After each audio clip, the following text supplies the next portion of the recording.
দ্বাদশ শ্রেণীর পদার্থবিদ্যা বিষয়ে কোয়ান্টাম তত্ত্বের চ্যাপ্টারে যে আলোক তড়িৎ ক্রিয়া অংশটুকু আমাদের আছে, সেই অংশে আলোক তড়িৎ প্রবাহের মান আপতিত বিকিরণের কম্পাঙ্ক এবং তীব্রতার উপর কিভাবে নির্ভর করে বা এদের উপর আদৌ নির্ভর করে কিনা সেই সম্পর্কে অনেকের মনে একটা বিভ্রান্তি আছে।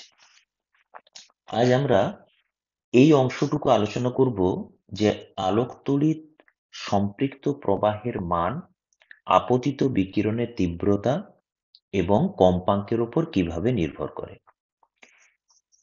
এখন আমরা যদি আলোক তড়িৎ ক্রিয়া সংক্রান্ত আইনস্টাইনের যে সমীকরণ সেটি যদি লক্ষ্য করি, তাহলে সমীকরণটি হলো নির্গত ফটো ইলেকট্রনের সর্বোচ্চ গতিশক্তি ই ম্যাক্স সমান H new minus W zero, যেখানে ই ম্যাক্স হলো নির্গত ফটো ইলেকট্রনের সর্বোচ্চ গতিশক্তি, এইচ প্ল্যাঙ্কের ধ্রুবক, নিউ ধাতুপৃষ্ঠে আপতিত বিকিরণের কম্পাঙ্ক এবং ডাব্লিউ জিরো হলো ওই ধাতুর কার্য অপেক্ষক। এই সমীকরণ থেকে স্পষ্ট যে আপতিত আলোর কম্পাঙ্ক নিউ এর উপর ফটো ইলেকট্রনের সর্বোচ্চ গতিশক্তি ই ম্যাক্স নির্ভর করে এবং নিউ বৃদ্ধি পেলে ই ম্যাক্সের মানও বৃদ্ধি পায়। এখন ই ম্যাক্স যেহেতু স্মল ই ভি জিরো এর সাথে সমান, যেখানে স্মল ই ইলেকট্রনের আধান এবং ভি জিরো হলো স্টপিং পোটেনশিয়াল বা নিবৃত্তি বিভব, সেহেতু আমরা লিখতে পারি ই ভি জিরো সমান H new minus W zero. এখন আপতিত বিকিরণের তীব্রতা এবং কম্পাঙ্ক বৃদ্ধি পাওয়ার অর্থ কি? আপতিত বিকিরণের তীব্রতা যদি বৃদ্ধি পায়, তাহলে বিকিরণে উপস্থিত ফোটন কণার সংখ্যা বৃদ্ধি পায়। আলোর কোয়ান্টাম তত্ত্ব অনুযায়ী বিকিরণ, যে কোনো বিকিরণই হলো অসংখ্য ফোটন কণার স্রোত। তাহলে বিকিরণের তীব্রতা বৃদ্ধি পাওয়ার অর্থ হচ্ছে ওই বিকিরণে উপস্থিত ফোটন কণার সংখ্যা বৃদ্ধি পাওয়া, অর্থাৎ ধাতু পৃষ্ঠে একক সময়ে আপতিত ফোটনের সংখ্যা বৃদ্ধি পাবে, অর্থাৎ ধাতু পৃষ্ঠ থেকে একক সময়ে নির্গত ফোটো ইলেকট্রনের সংখ্যাও বৃদ্ধি পাবে। এখন নির্গত ফোটো ইলেকট্রনের সংখ্যা বৃদ্ধি পেলে আলোক তড়িৎ সম্পৃক্ত প্রবাহের মানও বৃদ্ধি পাবে, অর্থাৎ যদি কম্পাঙ্ক স্থির রেখে আপতিত বিকিরণের তীব্রতা বৃদ্ধি করা হয়, তাহলে আলোক তড়িৎ সম্পৃক্ত প্রবাহের মানও বৃদ্ধি পায়, কিন্তু এক্ষেত্রে স্টপিং পোটেনশিয়াল বা নিবৃত্তি বিভব এবং ফোটো ইলেকট্রনের সর্বোচ্চ গতিশক্তি ই ম্যাক্স এর কোনো পরিবর্তন হয় না। ফোটোক্যাথোডের সাপেক্ষে সংগ্রাহক প্লেটের বিভব ভি এর সাপেক্ষে যদি আলোক তড়িৎ প্রবাহ আই এর লেখচিত্র আমরা অঙ্কন করি, তাহলে আমরা বিভিন্ন তীব্রতার কিন্তু স্থির কম্পাঙ্কের আপতিত বিকিরণের জন্য যে লেখচিত্র পাই তা এখানে দেখানো হয়েছে। যেহেতু আপতিত বিকিরণের কম্পাঙ্ক স্থির আছে, সেজন্য আমরা দেখতে পাচ্ছি স্টপিং পোটেনশিয়াল বা নিবৃত্তি বিভবের মান এক্ষেত্রে একই দুটি লেখচিত্রের জন্য।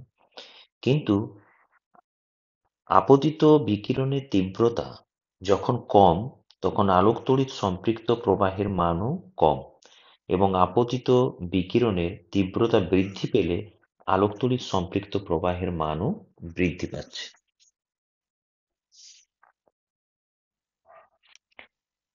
সুতরাং এক্ষেত্রে বলা যায় আলোক তড়িৎ প্রবাহ মাত্রা আপতিত আলোর তীব্রতার সমানুপাতিক, অর্থাৎ যদি আপতিত আলোর কম্পাঙ্ক স্থির রাখা হয়, তাহলে আপতিত আলোর তীব্রতা বৃদ্ধি পেলে আলোক তড়িৎ সম্পৃক্ত প্রবাহের মান বৃদ্ধি পাবে, আপতিত আলোর তীব্রতা হ্রাস পেলে আলোক তড়িৎ সম্পৃক্ত প্রবাহের মান হ্রাস পাবে। এবার আসা যাক আপতিত আলোর কম্পাঙ্কের সঙ্গে সম্পৃক্ত প্রবাহের কি সম্পর্ক।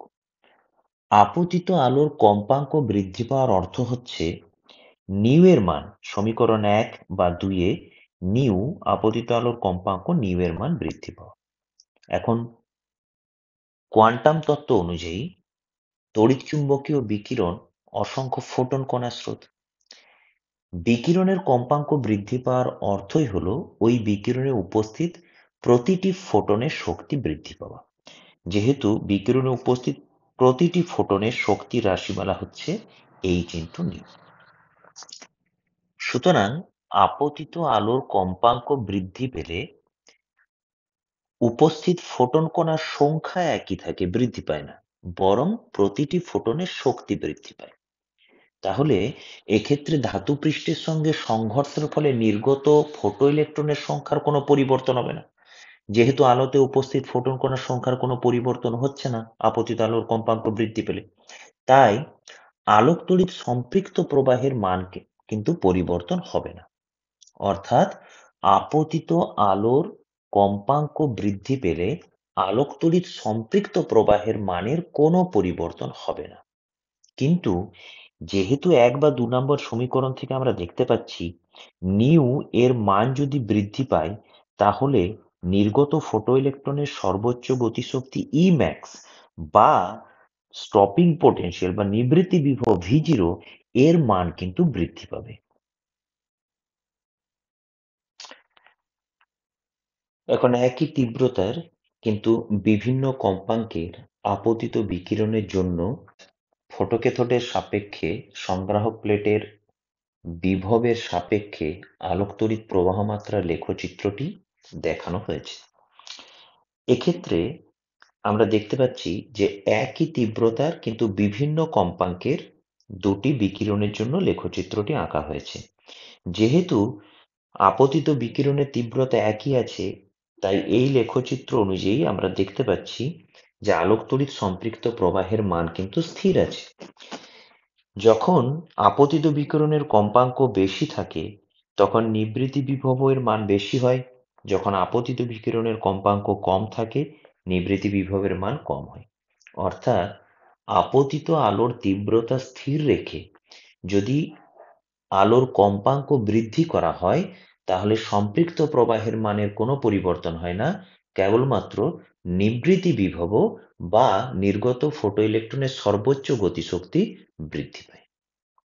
সুতরাং আপতিত আলোর তীব্রতার ওপর আলোক তড়িৎ সম্পৃক্ত প্রবাহের মান নির্ভর করে এবং আপতিত আলোর তীব্রতা বৃদ্ধি পেলে আলোক তড়িৎ সম্পৃক্ত প্রবাহের মান বৃদ্ধি পায়।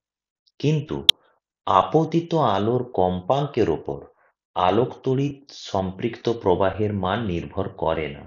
অর্থাৎ আপতিত আলোর তীব্রতা স্থির রেখে যদি আপতিত আলোর কম্পাঙ্কের পরিবর্তন করা হয় তাহলে আলোক তড়িৎ সম্পৃক্ত প্রবাহের কোনো পরিবর্তন হয় না।